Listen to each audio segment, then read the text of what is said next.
Единствениот пинг-понг клуб во Битола, Мултитекс, беше домаќин во петото коло од првата пинг-понгарска лига на Македонија, на клубот Дебар Маало од Скопје. Избраниците на Мултитекс издвојуваа тешка победа со 5:4, а се истакна Талевски Борче, кој славеше во трите дуели. Во првата лига на Македонија, битолскиот представник се наоѓа на третата позиција на табелата со 8 бода, колку што има и второпласираната екипа на Младост 69, екипа која во ова коло славеше над Куманово со 5:2. Од 4 претходни надпревари имаме само една изгубена. Сега плановите ни се да влеземе во Суперлига. За прво место малце изгледа ќе биде потешко.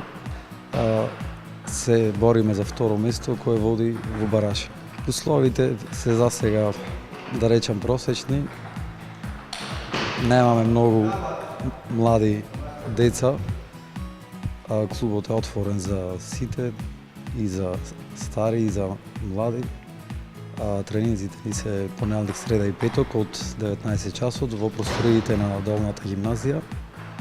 Таки даскало. Предуслов е, значи, напорен тренинг. Ако е можно и секој ден да се тренира. Сега такви ни се условите. Ние тренираме само 3 пати неделно.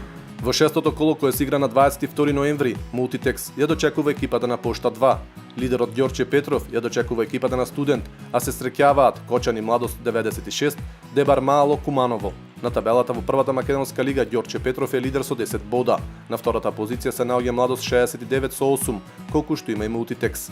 На четвртата позиција е Кочани со 6, следуваат Студент со 4, Пошта 2 и Куманово имаат по 2 бода, а Дебар Маало е без бодови.